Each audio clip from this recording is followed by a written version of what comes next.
¿Qué tal, Rosita? Bienvenidos sean a este nuevo episodio de mi podcast Conciencia con mi invitado, Paco Dávila, Francisco Dávila, quien es actualmente estudiante de la licenciatura en Economía, al igual que yo, colega de la UDEM.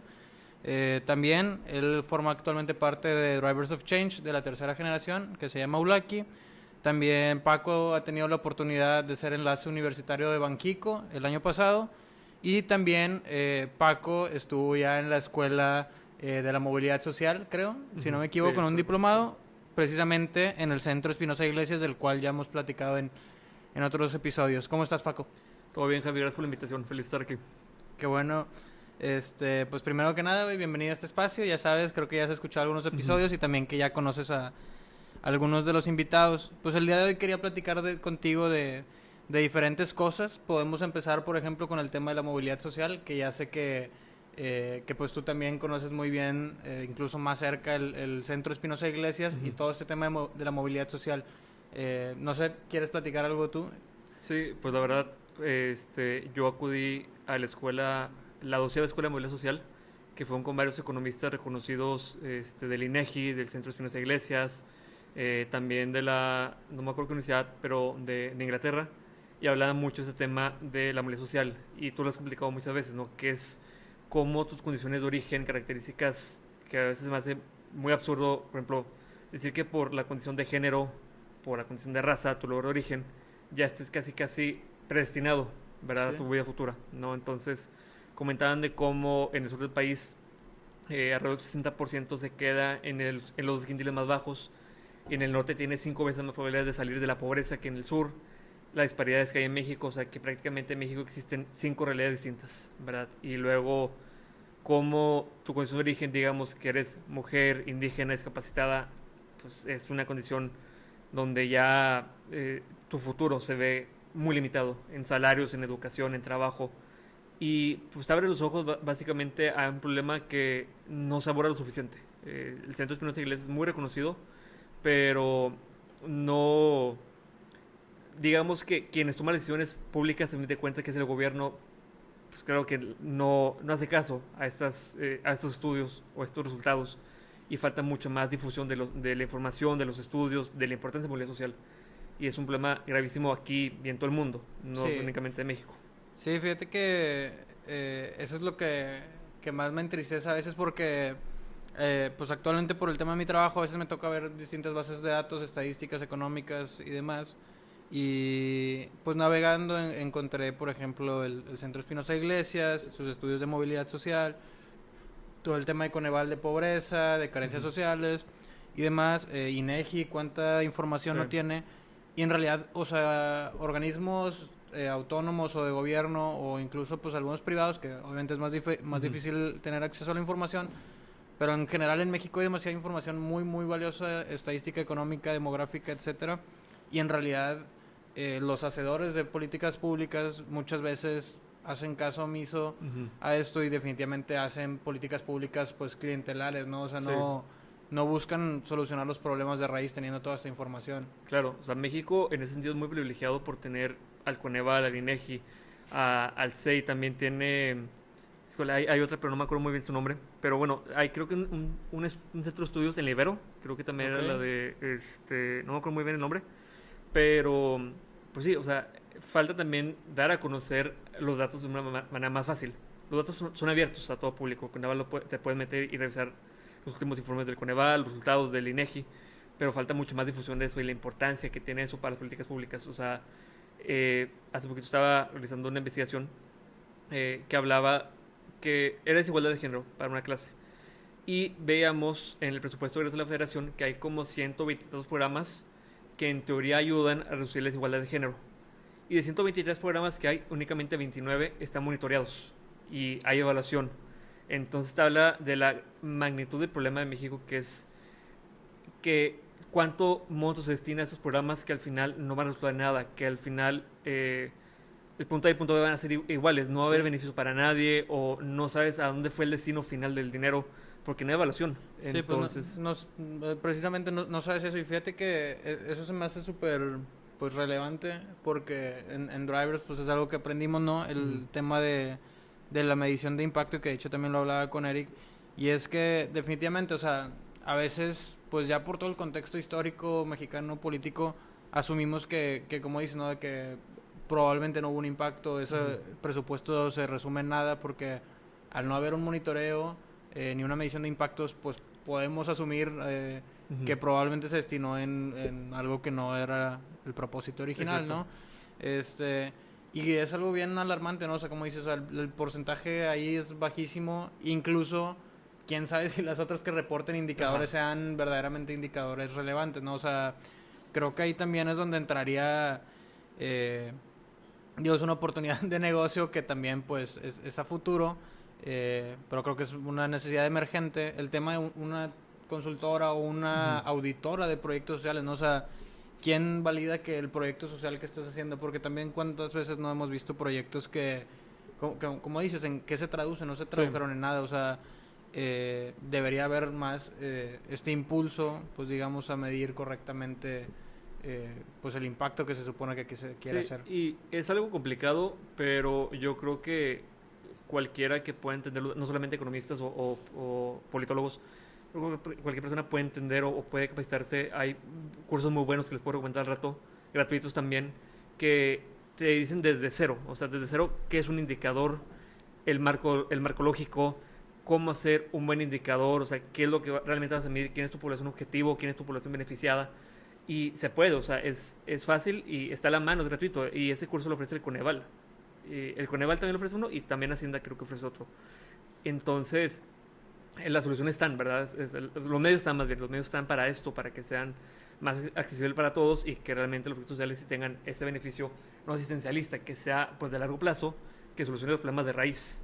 Entonces, creo que bueno fuera que México o el gobierno federal adoptara esto, y no solamente México, también Latinoamérica, es también un programa muy complicado. Comparas Latinoamérica con países europeos o países de la OCDE y el programa es muy distinto. O sea, aquí no hay datos abiertos de gobierno, no hay políticas públicas bien fundamentadas o bien evaluadas, monitoreadas.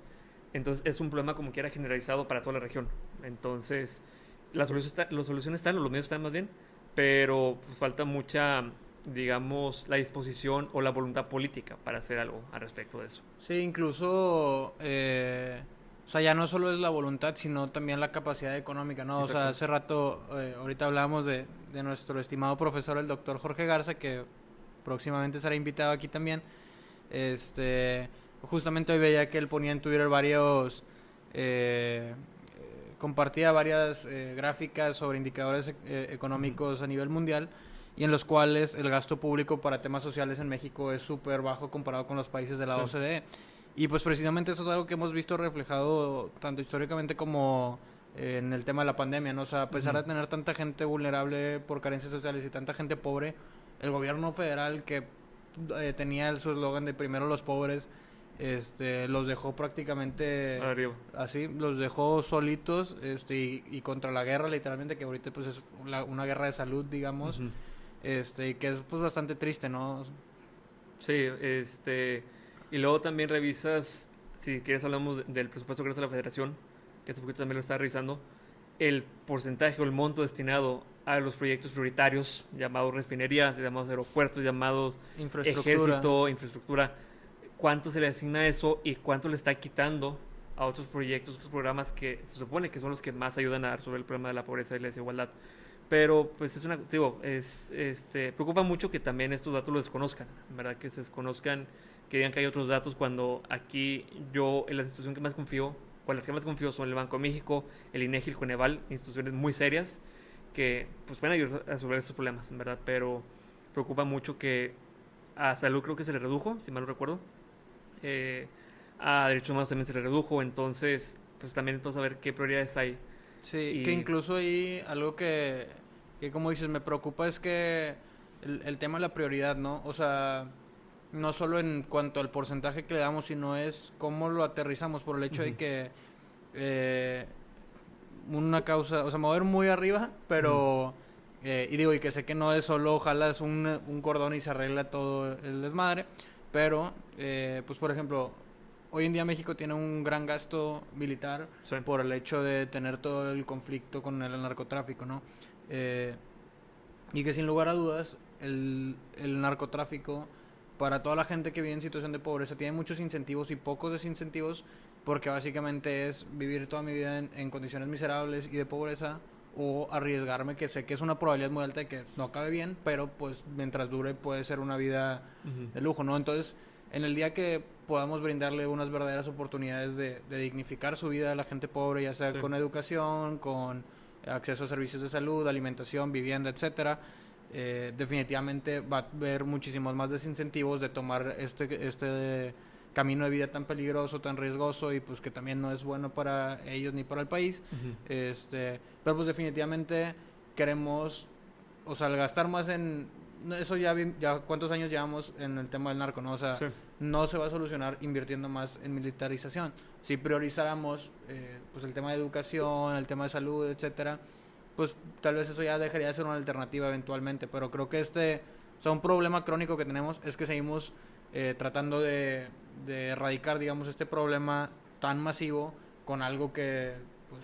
Ya se ha demostrado que no se puede. O sea, llevamos que unos 13 años más o menos, no más. No, creo, más.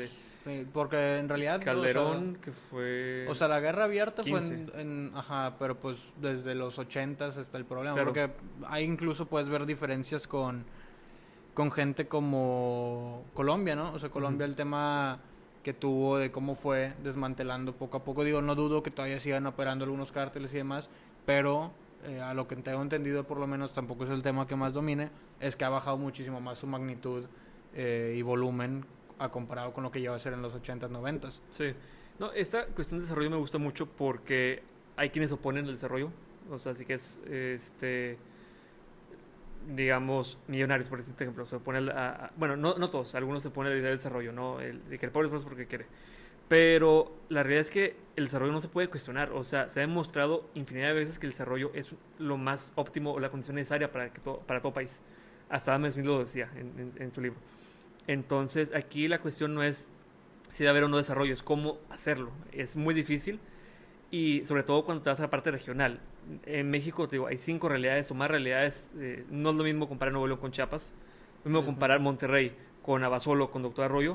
O sea, hay muchas soluciones, no se puede hacer una sola solución. Entonces aquí la cuestión es que el desarrollo tiene que avanzar, tiene que haber desarrollo económico. Todo el país se beneficia de eso y el mundo se beneficia de eso. Entonces, yo creo que hay razones también humanas o éticas para decir por qué el desarrollo tiene que estar, por cuestiones de derechos humanos, dignidad humana, y también razones económicas, porque es costoso que haya tanta desigualdad económica, tanta desigualdad social. Entonces, creo que puede ser muy utópico, muy idealista tal vez de que haya desarrollo económico para todos, que es lo ideal, pero pues poco a poco se puede hacer este proceso de desarrollo económico. Definitivo, y ahorita fíjate que me gusta mucho el hecho de que hayas citado a Adam Smith, porque mucha gente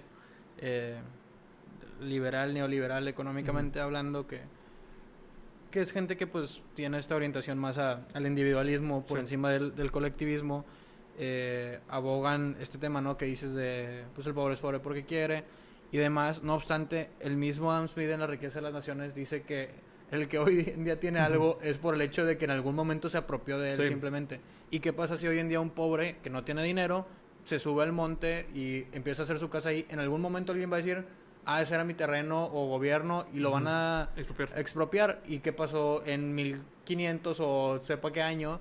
Que toda esta gente colonizadora, etcétera, dijo en algún momento de que todo esto me pertenece a mí, ¿no? Creo que es algo que me parece bastante pues injusto, porque en realidad pues si nos ponemos a ir a este momento también, considerando el tema de los recursos y demás, que la gran contaminación ha pasado en los últimos 100 años, o sea, bueno, 200 si nos vamos a cuando empezó la primera industrialización, pero pues en cuestión de 150 años, 200, nos hemos acabado muchísimos recursos que en realidad en un principio siempre hubo para que todos pudiéramos alcanzar una distribución óptima, ¿no? El hecho es que hoy en día quienes salieron vencedores de la distribución original, muchos no tienen la disposición de devolver, ¿no? al pueblo lo que tal vez les correspondería. Sí. Digo, hay mucha discusión, mucho debate de eso en Twitter últimamente, lo he visto, pero pues vaya, es la importancia de generar este debate, estas conversaciones, ¿no? Con datos realmente. yo creo que incluso ese espacio es muy bueno para analizar esto, para analizar los problemas que existen.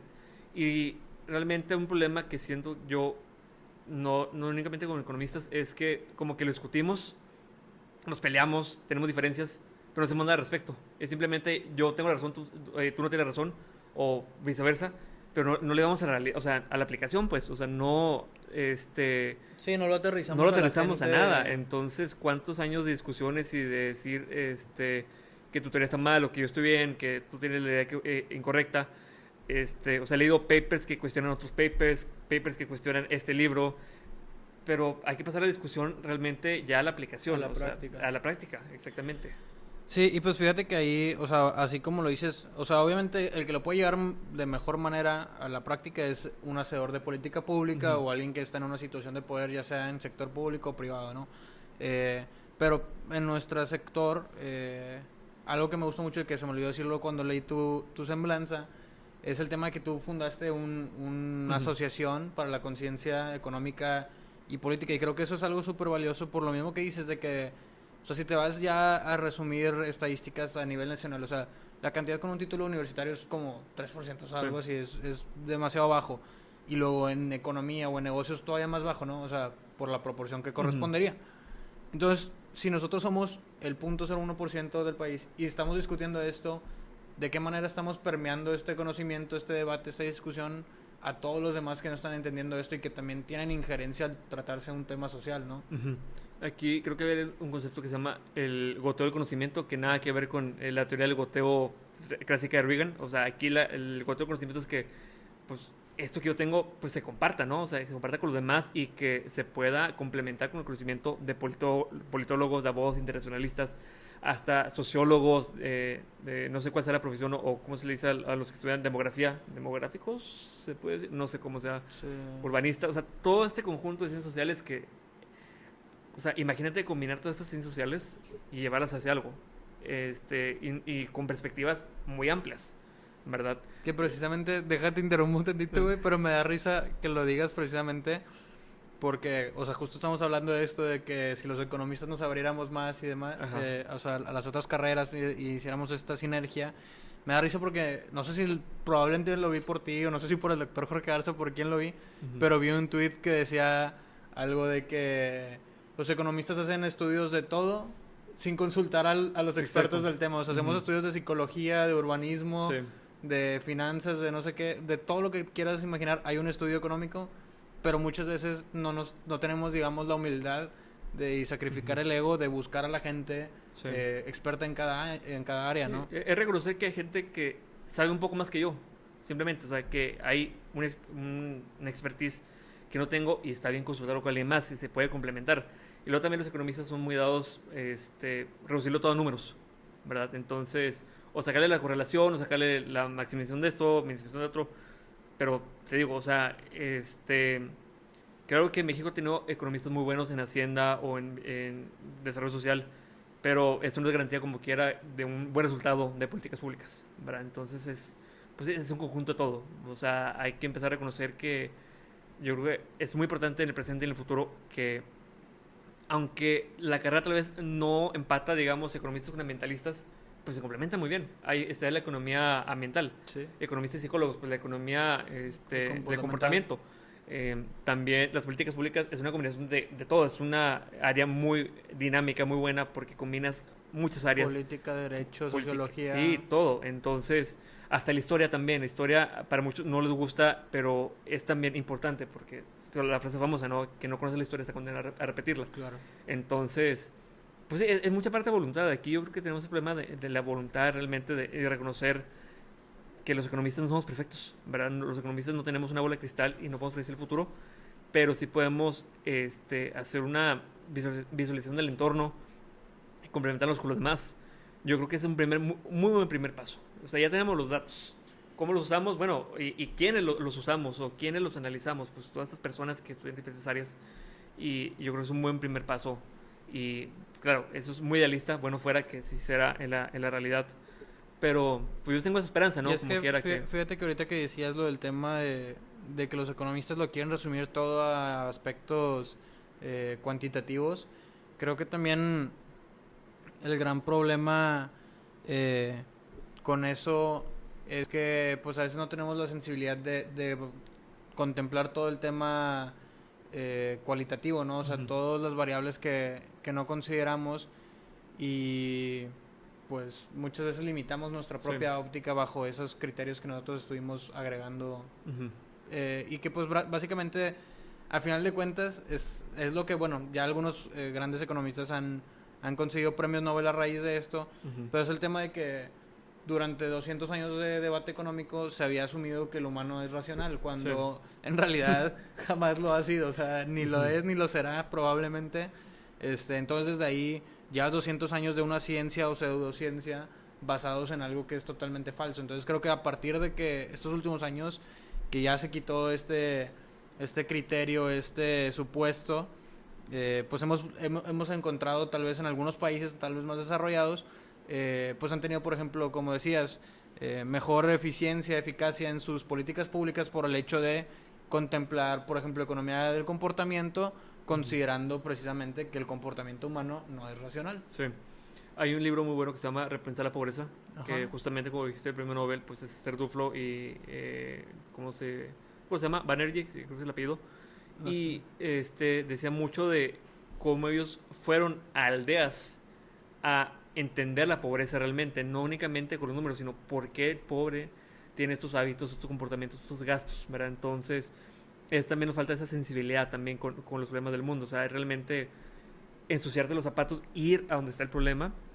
Y obviamente, pues, es complicado, digo, bueno, fuera que solucionar el problema inmediatamente, pero no, es una cuestión también de tiempo, que es analizar el problema, empezar a ver soluciones, experimentar también, pero con las personas, realmente, o sea, aterrizarte a esa realidad. Es una realidad, no es en el mismo país o en el mismo estado. Aquí también en Nuevo León vemos una clase como mucho se dice de que Monterrey es la cuna de la industrialización, el motor de México. Ok, o sea, sí es un centro muy importante para la actividad económica, pero vete 2 horas al sur del estado. Eso también es Nuevo León.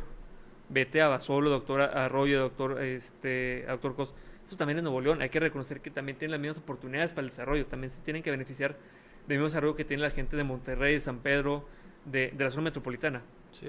Entonces, pues aquí está muy cercano también. Definitivamente en Monterrey también pues pasa mucho el tema de la gentrificación.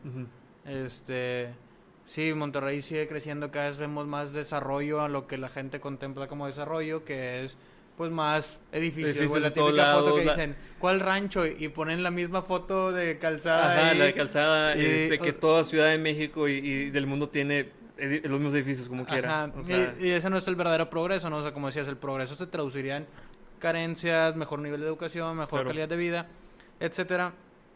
Pero pues el gran problema es que, como dices, gran parte del presupuesto se va al área metropolitana de Monterrey. Y donde dejamos el desarrollo de todos los demás municipios, pues no metropolitanos, prácticamente no se considera y se quedan rezagados, ¿no? Tarde o temprano. Y lo puedes ver, o sea, que son pues cosas igual que puedes encontrar en Coneval, en INEGI. Ves los años de educación en cualquier municipio del área metropolitana y está por los 11 años mínimos el promedio, ¿no? Ya si te vas a San Pedro tal vez te va a salir 12 o más. Pero por ejemplo si te vas a un Doctor Arroyo va a estar probablemente en 8, 9 y así lo ves. Hace rato que comentabas el tema de las realidades que hay en México, igual si checas Nuevo León creo que está en primero o segundo estado con mejor educación, o sea en cuanto a años de escolaridad, y ves eso, 11, 12, te vas a un Chiapas, Oaxaca 7 o algo así, o sea dices ¿cómo logramos esta desigualdad? Y a mí me da risa y a la vez coraje que dicen de que San Pedro por ejemplo tiene un mismo desarrollo humano, o dice desarrollo humano que es Suiza, ¿verdad?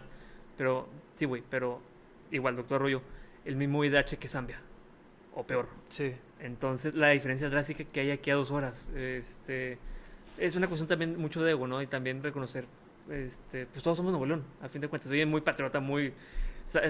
sonaba como campaña a gobernador, pero no, o sea, todos somos Nuevo León y todos tenemos el mismo derecho a disfrutar el desarrollo. Hay 4 millones de personas en el área metropolitana, pero pues ¿dónde queda el otro millón? Ya sé que son pocos relativamente con los 4 millones, pero pues ¿qué nos falta también? O sea, es el beneficio de todos. Y al final de cuentas es menos costoso. Si lo quieres ver en términos económicos, pues te cuesta menos. ¿verdad? Sí, Entonces, definitivamente. y es cuestión también de derechos humanos. Y así no quiere reconocer que es un derecho humano la vida digna, la vida, en sentido de que tú puedas disfrutar de tu familia, de tu tiempo libre, de tener salud, tener educación, tener un trabajo digno, salario digno. Entonces, Sí, fíjate que es donde a mí me da mucho coraje por este tema. O sea, precisamente es como que, o sea, yo creo que podemos discernir entre color favorito, güey. Pero ujú, si discernimos en cuanto a derechos humanos, sí, y digo, y no porque yo me invente que todos nos merecemos tener un Lamborghini, no, o sea, derechos humanos de vida digna, ¿no? claro, No, si no estás de acuerdo, güey, pues eres un fascista o lo que quieras, o sea, tienes alguna connotación, ujú, pues negativa en cuanto a tu entendimiento de lo que es la vida digna. sí, Eh, y entonces, pues ahí es lo que me preocupa, o sea, que gente dice, no, pues, o sea, si quieren dejar de ser pobres, que sigan trabajando, que, güey, ¿cómo? O sea, trabajan 12 horas a ujú. diario, 15, 16, o sea, o tienen 3 trabajos, Los ¿qué de Amazon en esperas? Estados Unidos, por ejemplo, y Jeff Bezos. Hace poquito escribí para The Bookishman. Saludos a Ajá, sí Tony, que lo hace vi. poquito salió aquí. Eh, y me sorprendió mucho buscar un dato acerca de que esos mismos que dicen de que, no, pues sí, o sea, como empresa somos socialmente responsables y damos salario digno a los trabajadores de Amazon. Primero que nada, hace meses hicieron unas elecciones para sindicalizarse, una planta de Alabama, y no ganaron, pero lo que pasó en el Inter y antes de eso es que Amazon no les permitió ir a votar. Algunos empleados o los mantenían en los almacenes o desinformaban acerca del proceso electoral. Y eso iba a ser un parteaguas para que más gente o más empresas del tamaño de Amazon se sindicalizaran. No pasó así, lamentablemente. Y pues ya ves que Jeff Bezos se fue al espacio, progreso para la humanidad según él. Cuando acá, ¿cuánto gana el trabajo promedio estadounidense de Amazon? O sea, menos salario mínimo incluso. Y luego te das cuenta de la magnitud de cuánto gana Jeff Bezos y cuánto pagan impuestos también. Que No. da un chorro de coraje. Hay registros de ProPublica y Estados Unidos, la facultad que tiene, que no tiene México, es que ahí están los registros fiscales de todos los ciudadanos. Aquí no los tenemos de México. Pero ese análisis, Jeff Bezos pagó una nada de impuestos. Primero que nada porque su salario no es el de millones, sino que eso es su bonificación, ¿verdad? Pero pagó 1 o 2% de toda su riqueza total, o si no es que menos. Y hubo años que evadió impuestos. Entonces, estas mismas personas que dicen de que somos empresas socialmente responsables, que damos esta calidad de vida a los empleados, no siempre es así. Es que fíjate que ahí eso también es algo que estoy de acuerdo y por lo, o sea, es uno de mis principales objetivos con esto, es que la gente pueda generar conciencia precisamente de todas estas narrativas que nos han vendido y que lamentablemente la gran mayoría de la gente la sigue creyendo y que pues precisamente no son, ¿no? O sea, Ujú. muchas veces idealizamos, incluso cuando un Jeff Bezos donó 3 millones a un hospital en Zambia, es de que, güey, el vato evadió 400 mil millones de dólares. Sí. O sea, eso no son 3 hospitales, son cientos de miles de Ujú. hospitales, güey. O sea, ¿por qué le premias? ¿Por qué le aplaudes? Y por qué idolatras a este vato, no? Sí, claro. O sea, a mí, el verdadero. O sea, yo no estoy en contra del empresario ni nada. O sea, si hay un verdadero emprendedor social, un empresario social que Ujú. le da muy buenas prestaciones a todos sus empleados, que da muy buenos sueldos, los dignifica, les da Sí. trabajos, flexibilidad, etcétera. Excelente ese señor, o sea, mis respetos, que bien que se esté haciendo rico a Ujú. costa de beneficios, o sea, bueno, no a costa, a favor del A favor beneficio del social, o sea, exactamente. pero en este caso que es una persona quedándose con el beneficio social de miles o millones de empleados de Ujú. Amazon, pues la verdad yo no veo nada que aplaudirle a ese güey, o sea, a mí se me hace una persona muy miserable, o sea, y no entiendo por qué nos siguen explicando en clases, no, este es un muy buen empresario. Sí, sí, Bueno sí. empresario, ¿en qué definición? O sea, nada más aumentó los ceros en su cuenta y quitó ceros en los de todos los demás, o sea, ¿qué estamos midiendo, no? Déjame te cuento una anécdota de, o sea, si quieres ahorita retomamos otra vez este punto, pero la razón detrás de por qué nació SAPE, la Asociación para la Conciencia Económica y Política.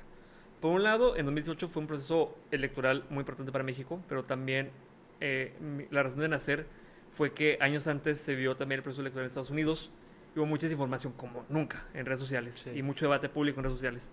Y también en 2018 mucho debate en redes sociales. Y fue la razón, una de las razones por las que se creó SAFE, ¿verdad? Para generar conversaciones acerca de la situación económica, política y social de México y del mundo. Pero también algo que me marcó y que también fue como un parteaguas para esto es que estaba llevando una clase de tronco, no me acuerdo cuál era, pero una clase de tronco con más gente de todas las áreas, no solamente de negocios, sino también había los de ingenierías y de artes. Pero el profe dijo que para un proyecto final se juntaban por escuelas o por áreas. Entonces estaba con los de negocios. Había gente de mercadotecnia, de administración de empresas. Y ojo, no digo que todos eran así, pero había unas cosas de esas carreras y también uno de innovación y creación de empresas. Y el proyecto era hablar de una persona de esa área de negocios o de artes que fuera importante, que fue un ejemplo para la humanidad y para el nivel mundial. Y el que se decidió fue Jordan Belfort, el de Lobo de Wall Street, que como una persona importante, una persona clave del área de negocios. Y alguien de otra área, y se me quedó muy marcado eso, dijo que todos los que estamos en negocios somos iguales. Que todos los que queremos, o sea, que todos pensamos como en dinero, maximizarlo. Y fue una de las razones por las que dije que no, o sea, habemos quienes no estamos a favor de estas ideas de que yo quisiera también ser ultramillonario, que yo, como dices tú, y lo tramos a Jeff Bezos, a Zuckerberg, que claro que han generado cierto beneficio como quiera para la humanidad, pero también más mal que bien, no, ¿verdad? O sea, han hecho un gran beneficio, definitivo. Uh-huh. El tema es cómo distribuiste la plusvalía. Exactamente. Porque definitivamente él fue el de la idea, él fue el que empezó, él fue tal vez el que invirtió para llevar a cabo, o sea, tanto tiempo, capacidad de estudio y demás para llevar a cabo esta idea, ¿no? O sea, sí. Definitivamente él pues se pudiera merecer mayor parte de la plusvalía por eso, pero no significa que se quede el 90, excesivamente, exactamente. Que por ejemplo ahí con lo que decías de Jeff Bezos, o sea, eso también me da coraje, digo, o sea, yo soy un empleado, brindo mis servicios particulares, yo tengo que pagar mis impuestos y digo, yo pago por el estrato, o sea, del nivel de ingresos, pues pago tal porcentaje. Uh-huh. Entonces, Jeff Bezos, que debería ser el porcentaje más alto, paga muchísimo menos que yo, entonces digo, cabrón, güey, pues cómo, o sea... Uh-huh. Y los 50 en Estados Unidos, creo que la tasa impositiva de los millonarios en ese entonces, no sé, todavía no había ultramillonarios como ahorita, pero del 1% más alto era del 50%, un poquito más. Entonces está en 23%. Sí, no, y con Trump creo que fue el recorte del 16%, o sea, incluso ya estaba abajo, incluso creo que, no me acuerdo si Obama lo recortó o no, pero desde pues, Reagan, luego, no me acuerdo quién siguió, bla, bla, bla, Clinton, Bush, Obama, Trump lo redujo al 16% y se incrementó históricamente al 23% con Joe Biden, que supone que es un presidente progresista. Pero sí es mínimo. Y es sobre el salario, sobre los ingresos, no sobre las ganancias de capital, por ejemplo, no sobre las bonificaciones que reciben al año, ¿verdad? Porque hay quienes millonarios ganan $1, creo, porque pues tienen que ganar un salario, pero las bonificaciones que también reciben a cambio, las acciones que tienen, ¿verdad? Es lo que no se ha recaudado de impuestos. Que precisamente ahorita que hablas de Estados Unidos, o sea, a mí algo que yo digo es que también, pues, contexto para los que nos escuchan que no sean de Nuevo León o Monterrey específicamente, pues en realidad la cultura regiomontana es muy wannabe, es muy pretender ser estadounidense, tejano, o sea, ya si te das más específicamente ser un tejano, ¿no? Sí. Sí, o sea, si comparas también pues la vida de un regio contra la de un chapaneco y un tejano, pues muy probablemente es más cercana a la del tejano, ¿no? Entonces, históricamente, pues tenemos también esta narrativa de que Estados Unidos es lo mejor, ¿no? O sea, pues históricamente cuánta migración tenemos, tanto legal como ilegal, o sea, alguien con buenas oportunidades, con privilegio, que se fuese a la maestría y trabajara a Estados Unidos, wow, la rompió. Alguien de estratos socioeconómicos más bajos, que pudo cruzar ilegalmente y ahora tiene un trabajo que le va mejor allá, pues también la rompió, que aún sigue siendo un trabajo miserable allá, pero pues de eso acá, un poquito menos, ¿no? Y nos han vendido que Estados Unidos es el sueño americano, ¿no? El ideal económico. Cuando en realidad, como dices, ¿cuál es el impuesto a un multimillonario en Estados Unidos? No supera el 25%. O sea, y esa es la tasa, en realidad lo que paga la tasa efectiva es 5% o menos. Sí. Y en Europa, pues por ejemplo, ahí es donde yo creo que hay un verdadero desarrollo y lo ves también en sus niveles de pobreza y el coeficiente Gini, todo lo que quieras, o sea, estadísticamente ves que el que paguen 50% o más de los impuestos los multimillonarios se traduce precisamente en mayor gasto en políticas públicas y en una pues el outcome de esto, el resultado es precisamente tener un menor desigualdad y tasa de pobreza, ¿no?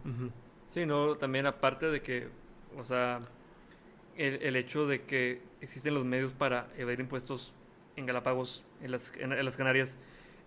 Algo que me sorprendió también es como, incluso dentro de Estados Unidos, hay un paraíso fiscal que es Delaware.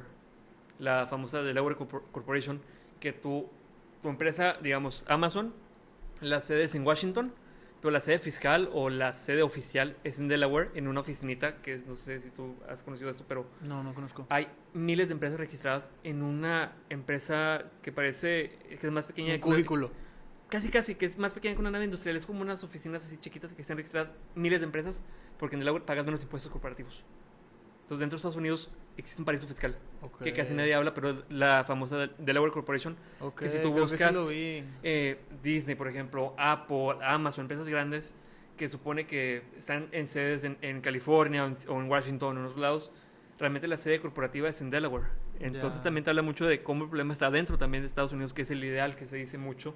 Que eso incluso lo vendían como ejemplo a seguir, ¿no? Sí. Como desarrollo. Y tú Qué dices también de gran que- visión empresarial. Ajá, la visión empresarial, Que fíjate que ahí es donde quería entrar por el hecho de que, o sea, muchas veces yo tengo esta discusión a veces con mi papá y demás Ujú. que le digo, o sea, nos dan salarios miserables, no nos dan prestaciones, Sí. no nos dan no sé qué, y luego quieres sacar un crédito para una casa o para un carro, para lo que sea, no, es que necesitas tantos años de historial Ajá, crediticio, exactamente. ganar tanto, entonces como que, güey, las dos reglas del juego. y si te lo dan, ¿cuánto te va a salir el interés también? No, cállate, o sea, te deja ahí marginado en la pobreza, definitivamente. Y entonces me dice, no, o sea, es que pues o sea, no les pueden dar todo esto porque si no la empresa no da yo. Cabrón, güey, pues entonces no es un buen empresario, o sea, si no tiene la capacidad de dar un buen sueldo, todo esto, en realidad es un muy mal empresario, güey, o sea, Exactamente. ¿de qué manera me estás hablando de que es un verdadero buen empresario? Y que incluso este discursito de la gente muy liberal o neoliberal que trae el tema de que no, o sea, menores impuestos de los Estados Unidos se traducen más empleos, más empleos, mejores empleos, más prestaciones, etcétera. No Es sabía una esto. gran mentira. ¿Por qué? Ujú. Porque la empresa de alguna manera va a buscar cómo eludir los impuestos, Sí. para aún así no pagar lo que les correspondería, no va a pagar mejores sueldos, no va a dar mejores prestaciones, simplemente todo ese margen que no se pagó de impuestos y que se hubiera distribuido de nuevo a la sociedad, se lo quedó precisamente el capitalista y el güey que está evadiendo. Y luego cuando llegas a las épocas de crisis, hace poquito me acordé también, porque fue el aniversario de la crisis de 2008, la de Lehman Brothers, quien se salvar primero son los accionistas, los directivos, o sea, esos vas a salvar primero en las empresas y al final vas a quedar bien parado. ¿Y cuántos Los desempleados quedan en empleados. Estados Unidos? Que es un problema que todavía sigue en la actualidad, pero quien se salva primero va a ser... por eso a mí me gusta la narrativa de en las crisis todos estamos en el mismo barco, ¿no? Estamos en el mismo mar, unos están en yates, otros están en cruceros, otros están de que en Definitivamente. tablas de madera, otros están en agua, la verdad, directamente. Entonces, Que la realidad en México y en Estados... Porque, o sea, Estados Unidos, por ejemplo, o sea, ahorita que hablamos precisamente de ellos, o sea, a mí jamás se me va a hacer un país de desarrollo, de progreso, cuando tiene 35% de pobres. Exactamente. O sea, que el 90% de su gente va a llegar a la jubilación con pobreza en la vejez. O sea, ese es el sueño americano de que, o sea, estoy marginalmente Sí. destinado a ser pobre en la vejez, de que eso es verdaderamente el sueño.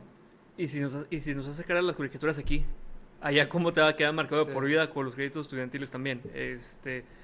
Y cómo incluso se me hace muy curioso, claro que en México puede ser distinto, ¿no? Pero los políticos actuales o los representantes actuales, gobernantes actuales de Estados Unidos, pues se beneficiaron de educación gratuita y salud gratuita. Sí, ¿viste Entonces, el ¿cómo Lemon se cambió? Explain? Sí, esa mera, sí, eso fue lo que me sorprendió bastante de Sí, y es que... cómo y eso es- cuestionas algo que tú creaste también, tú creaste el problema y estás criticando Sí. quien estamos viviendo el problema actualmente. Sí, o sea, y literalmente es no tener empatía, ¿no? O sea, y luego incluso, o sea, ahí te das cuenta otra vez, volvemos al tema de las prioridades. O sea, lo que se gastó Estados Unidos en su guerra en Afganistán, o sea, valía la deuda Sí. estudiantil, que es más que el PIB de México. O sea, dinero hay para suficiente, para todo lo que quieras. El problema es que no, o sea, las cosas que importan, de verdad, no son las que les interesan a la gente que Exactamente. puede hacer un verdadero cambio. Sí, sí, sí.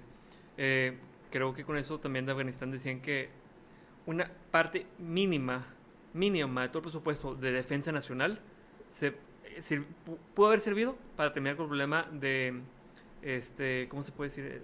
Se me olvidó la palabra, pero de las personas sin casa. Ok. El, Sí, sí, sí. se fue la palabra, ayúdame, güey. Homeless. El homeless, sí, pero en español, para no verme O tan, sea, tan fifí. Ya, perdón, es que yo Este, he andado bien fifi, pero... El problema de... eh, Ay. De homelessness, el de homelessness. Vamos a buscar esto después de que saque el episodio. Pues pero es que no sé si sea la palabra, o sea, se me ocurre desamparado, pero no sé si es de que la palabra correcta, creo que no. suena muy religioso, Sí, ¿no? algo así. Bueno, para resolver el problema de La gente que no tiene vivienda. La gente que no tiene vivienda. Una parte mínima del presupuesto de trillones de dólares de defensa nacional puede haber resuelto este problema. Sí. O también los millonarios, otra vez retomo el tema. La ganancia que acumularon durante pandemia, y si le quitas una parte de lo que ganó Elon Musk o Jeff Bezos y se lo das a el problema de la estudiación, de la deuda estudiantil, se puede haber resuelto y todavía sigue siendo millonario y el más millonario del mundo. Entonces, se perdió proporción totalmente de lo que importa, ¿no? O sea, y es que, o sea, incluso, pues te digo, llega esa narrativa que luego cuando le dices a alguien, o sea, he tenido ya esta conversación en varias pedas o así, o sea, que me dicen, no, pero, o sea, imagínate que a todos les pagaras 5% más, o sea, ese güey ya no va a ser millonario, que ya no le va a convenir. ¿Cómo no, güey? O sea, ese le va a quedar, ya no es, o sea, es trillonario, de que, ¿de dónde se le va a acabar dinero? De que no mames, güey, ¿cuántos empleados tiene? O sea, literalmente, si, como dices, si partieras el pastel en mejores, en rebanaditas, digamos, que a todo el gran pastel de Jeff Bezos, de Musk, etcétera, le repartieras a todos sus empleados, claro que alcanza bastante bien, o sea, para una vida digna al menos. Sí. Pero pues esa no es la prioridad para nada. Pero, bueno, pues no te vayas tan lejos, también lo mencionaste en el episodio anterior, Salinas Pliego. No, el vato es mi enemigo. Híjole, no. O sea, y más, si omitimos mejor a Salinas Pliego, que no merece un espacio como este, mejor. Sí, mejor. Pero también existen esos personajes también incluso, no solamente por la parte de la riqueza, pero también la prioridad que le dio durante pandemia, que las tiendas las dejó abiertas.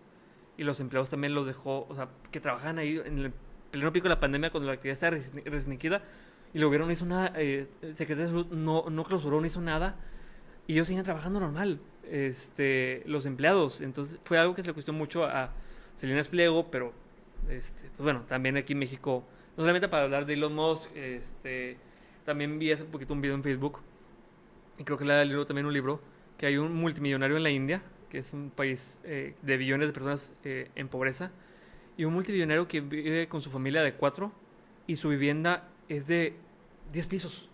O sea, hay una vivienda en plena ciudad, quién sabe cuál de India, pero si la buscamos ahorita, incluso la puedo buscar y te la comparto. Pero es un complejo de apartamentos únicamente para su familia, que tiene alberca y sala de cine y pista de atletismo en un edificio. Entonces también eso es a nivel mundial el problema de desigualdad y de los millonarios. O sea, no únicamente aquí en México y en Estados Unidos, pero es un problema que urge resolver este problema de... Claro que hay un libro también muy bueno que se llama Salvando el Capitalismo, que se oye muy de derecha, pero tal vez le puedo haber cambiado un poquito el libro, el título del libro. Pero lo que habla Robert Reich, que es un economista de Estados Unidos, dice que ciertas cosas del capitalismo se tienen que conservar, en el sentido del mercado y las libertades individuales. Pero hay que añadir aquí también los salarios justos, que los millonarios paguen los impuestos, que las empresas sean éticas, transparentes. Entonces, es un problema como quiera que se tiene que resolver este tema de... no es una transformación radical decir de que los millonarios no tienen que existir. Los multimillonarios no. Sí, los millonarios... Adiós, multimillonarios tax the rich, como diría Alexandra Ocasio-Cortez. Pero es una cuestión aquí de que es parte de los problemas que existen. O sea, si queremos también, aparte de entender los datos y de aplicar las políticas públicas, también ver qué otras personas son los problemas aquí en México, ¿no? O en Estados Unidos, y son los multimillonarios. Entonces, creo que generar valor y que, como tú dijiste, que alguien generó valor a los empleados y es millonario, adelante, muy bien por ti. O sea, qué bueno que eres de los pocos que hacen eso. Pero es también parte del problema, los multimillonarios. Fíjate que ahorita que mencionabas a Ocasio-Cortez con el tan famoso vestido que usó la Met Gala, ¿no? La Met Gala. Que venía Tax the Rich y que le cayó, pues, o bueno, se generó un debate, le cayó mucha crítica por el hecho de que cuestan $100,000, no sé, $100,000 una mesa ahí, y ella va con un vestido con puros millonarios, actores y demás, vestida con un vestido que dice que pagan impuestos los ricos, y en realidad creo que yo estoy muy de acuerdo, no sé qué pienses tú, con el hecho de que haya hecho eso. Digo, sí. ¿A qué se traduce? Pues bueno, o sea, porque mucha gente decía, ¿eso qué se traduce? Qué hipócrita que está haciendo un evento así de caro con un vestido de no sé cuántos miles de dólares. Y la realidad es que, por ejemplo, en Estados Unidos, si checas en Google Analytics, el Tax the Rich nadie buscaba esa palabra en Estados Unidos. Sí. Y en ese día se disparó totalmente ese indicador de cuánta gente buscó para saber qué es esto, ¿no? A veces tanta la desesperación por resolver problemas que pues tiene que llevar esas medidas, ¿no? O sea, a que generes esa conversación. Podemos estar aquí hablando normal, pero también si millones de personas están viendo, no estoy diciendo que aquí no lo vean millones, sino que... pero, o sea, no de esa manera, pero que millones a nivel mundial se le da visibilidad. Se le da visibilidad al problema, ¿verdad? Y se le critica mucho a Ocasio-Cortez, o incluso, esto me da mucho coraje que se le critica a Greta Thunberg, creo que se llamaba, por generar la conversación. Atacas a una niña de 14 años que está generando soluciones a los problemas que tú creaste. Sí, definitivamente. Cómo Trump la atacaba también. Cómo Trump le decía que es una niña que mejor enfocas en otra cosa, que viva su vida feliz. Genera la conversación que tanto se ocupa, ¿sabes? Entonces, pues tanta magnitud que busca esas medidas para que se hable del tema. Precisamente. Y no debería ser así, ¿sabes? Debe ser como una cuestión normal que normalicemos hablar de los multimillonarios, desarrollo económico. Tal vez en temas un poco aburridos a cierto punto, como que hablar, si la pedamos hablar de desarrollo económico, de teoría de desarrollo económico, pero no, o sea, hablar en la cotidianidad acerca de los problemas que existen en el mundo y en México. Sí, o sea, creo que muchas veces somos muy, muy flojos en ese sentido. O sea, la gente que tenemos oportunidades, no sé, si de verdad no tuviste educación por las oportunidades estructurales que te correspondieron, pues bueno, o sea, no, ¿cómo te vas a cuestionar del PIB si no sabes qué es? O sea, la desigualdad, etcétera. Pero en el caso de gente que tenemos pues ciertas oportunidades, ciertos privilegios, sí debería ser un must, o sea, sí debería ser a huevo que nosotros nos cuestionamos todo esto. Y precisamente veía un pensamiento el otro día, creo que igual en Twitter, no me acuerdo de quién, pero venía, si soy pobre y critico el sistema, soy un resentido. Y si tengo dinero y critico, o sea, como el caso de Ocasio-Cortez, soy una hipócrita. Entonces, como que, güey, simplemente no quieren tener conversaciones, simplemente quieren dejar las cosas de ahí y no hacer nada al respecto y vivir su vida así. Y el problema perdura y perdura y perdura. Ajá, o sea, pero lo que quieren al final de cuentas es criticar, o sea, no estás de acuerdo con que critique el de afuera, el que está marginado, ni el que está en posición de poder, güey, pues, ¿quién va a criticar? ¿Quién va a hacer un cambio? Sí. Ayer también una clase de estructura socioeconómica en México con el doctor Rubio hablaba de la inclusión y la exclusión social. Y al principio yo me cuestionaba mucho porque decía, no en el sentido de la inclusión, sino en el sentido de las soluciones, porque decía que son políticas públicas institucionales para resolver el problema de la exclusión social. Y dije, sí, pero ¿cómo tú vas a resolver el problema de estereotipos o de discriminación o de racismo? Pero también hay otra parte que nosotros mismos podemos solucionar ese problema, ¿sabes? No solamente esperar a que el gobierno plantee las soluciones, sino también nosotros generar justicia social. También, por citar otra vez a Robert Reich, porque la verdad, el por qué estudio economía fue gracias a Robert Reich, que es un economista muy bueno. Ese economista fue secretario de Trabajo de Estados Unidos con Clinton. Y él habla mucho de cómo pues, el país más poderoso del mundo, económicamente hablando, que es Estados Unidos, pues como dices tú, hay 35% de personas en pobreza. Cómo generó la economía más grande del mundo y cómo pocos se beneficiaron. Y una de las razones por la que estudio economía es gracias a un documental que vi. Y una frase que me gusta mucho de ese documental es que dice que cuando las tensiones sociales son tan fuertes, que sabes que están las tensiones sociales, que la diferencia es muy fuerte, no hay más que no esperar, sino actuar. Entonces, ¿cuántas veces pudiéramos no haber resuelto el problema, pero generar esta conversación si realmente tuviéramos la voluntad nosotros también de no esperar únicamente que el gobierno solucione todos los problemas, sino también nosotros generar esa justicia social, que estamos en una posición privilegiada, porque hay que reconocer que es una posición privilegiada. El simple hecho de estudiar, como tú decías, en la universidad, pues genera esta justicia social para todas las personas. Sí, creo que a mi percepción, pues, el gran problema que tenemos hoy en día es el tema del individualismo y el colectivismo. O sea, la gente, o sea, pues, perdón los que piensen así, pero pues no han terminado por entender que el humano es un ser social, ¿sabes? O sea, el hecho de que tú puedas subsistir no es porque, es mi trabajo, soy individualmente, no, o sea, individualmente te correspondieron condiciones estructurales que te permitieron tener lo que tienes hoy en día. Pero tú no haces tu propia comida, tú no construiste tu propia casa, o sea, lo construiste con el dinero que tus oportunidades te dieron.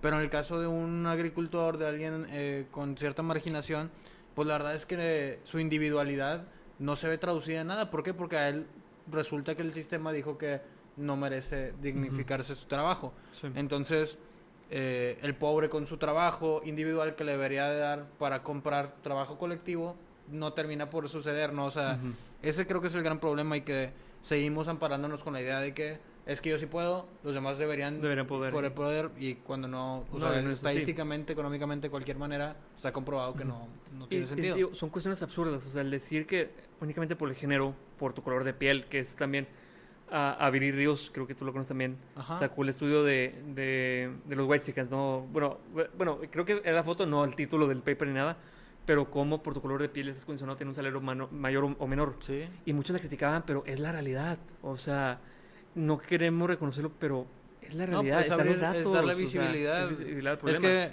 precisamente eso es lo que pasa, o sea, igual cuando empezó con el tema de la brecha salarial entre hombres y mujeres. O sea, toda la gente decía, no, claro que no les pagan igual. A ver, güey, pues sí, a ver, muéstrame los datos. Sí. Resulta que un analista de tal puesto, hombre, gana 50% más que la mujer, 20% más. O incluso, eso es ya contratados. Lo que pasaba también era cuando tenías a los dos candidatos con un perfil muy similar o que incluso pudiera ser mejor la mujer, te ibas con el hombre por el simple hecho de ser varón. Y la solución aquí es de que, bueno, que las mujeres estudien más. Es que tampoco, o sea, en el ENIG del 2020, del INEGI, viene que incluso aunque tú tengas una maestría como mujer, tu salario va a ser menor que un hombre que tuvo licenciatura únicamente en su salario. Entonces, aunque tengas 2 niveles más de educación, el salario va a ser menor incluso que un hombre con licenciatura. O sea, para mí es lo mejor. Tú, hombre con licenciatura, ganas 500 pesos. Mujer con maestría gana 400 pesos. Ni así le alcanza. Entonces, la solución aquí no es de que, bueno, que las mujeres se esfuercen más, que estudien. Es que si tienen la oportunidad de estudiar, qué bueno. Pero ya al final no se va a traducir en nada. O sea, vaya, no... Lamentablemente no son condiciones suficientes para acabar con esa desigualdad. Me sorprende mucho el dato porque ha habido más mujeres participando en la vida laboral o en la educación y como que no se traduce en eso. Y me sorprende mucho eso que, cabrón, o sea, como, no estoy diciendo que porque un hombre con licenciatura gana eso, o sea, está estudiado, pero que la mujer gane menos con más estudios, está cabrón, o sea, carece de lógica. Carece de lógica, ¿verdad? Entonces... Esas soluciones absurdas que se dan de que, pues, que estudie más, que se esfuerce más. No se puede. O sea, fíjate que... aunque, digo, una persona, mujer indígena discapacitada de color negro, afromexicana, puta, o sea, ya estás hablando de... Y se oye muy feo, lamentablemente, pero estás hablando que no va a tener las mismas condiciones o no va a tener una vida digna en el futuro. Lamentablemente, porque ya está predestinada de origen por cuestiones que no están en su control, prácticamente. Que en realidad, fíjate que, o sea... Para seguir con el tema de la visibilidad y con el tema de que los economistas nos queremos meter a todo, un libro que leí no me acuerdo el nombre, pero se apellida Simansky, se llama Soccernomics, que está ahí, o sea, varias regresiones, análisis económicos y demás, en la cual se comprueban diferentes cosas estadísticas, ¿no? Sobre, pues, por qué un jugador vale más que otro, por qué tal equipo gana siempre la liga, por qué tal selección nacional jamás va a poder ganar un mundial, etcétera. Uno que habla que va de la mano con todo este tema de cómo una condición de nacimiento te puede llevar, es el tema de, por ejemplo, qué pasa con un mexicano en el fútbol. O sea, puede que, por ejemplo, Raúl Jiménez en el Wolverhampton, o sea, Wolverhampton pagó por él 35 millones de libras. Y ya llevaba un par de campañas muy buenas, metía 20 goles, o sea, estaba ahí en el top 5, top 10 de goleadores, junto con algún inglés, algún alemán, algún etcétera, brasileños. Y ves cómo están tasados todos estos jugadores. El inglés, 150 millones de libras. El brasileño, 100. El otro, 80, no sé qué. Raúl Jiménez, 40. Y dices de que, güey, ya más goles, más pases para gol, etcétera. Pero solo por su bandera ya pesa el hecho de que... Y también venía en un capítulo, precisamente hablaba de eso, de por qué los jugadores rubios valen más. Y estaba, pues, comprobado que precisamente jugadores con estadísticas muy similares, siendo latinos, africanos, o sea, simplemente, pues, morenos o incluso caucásicos, pero de pelo castaño, eran tasados más bajo que un jugador con iguales o peores estadísticas de pelo rubio.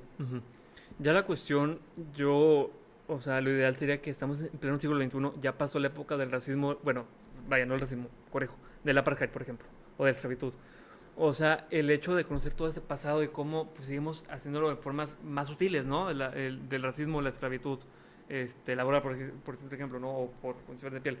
Entonces, vaya, o sea, ¿cuántos años más faltan para esto? O sea, ¿cuántos años más para terminar los problemas que, te digo, son cuestiones que tal vez institucionalmente van a ser difíciles, pero por justicia social las personas pueden, ¿verdad? O sea, cómo las personas privilegiadas pues también pueden aportar ese problema.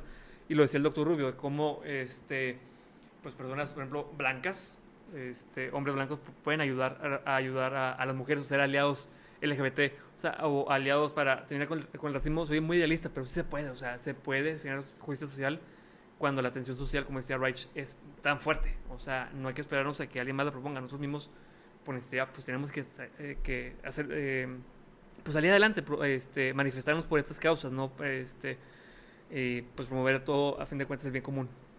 Fíjate que ahí, pues sí, o sea, precisamente, no sé si habrás escuchado alguno que otro episodio de, por ejemplo, el podcast de Diego Rusarín, o sea, o sus videos.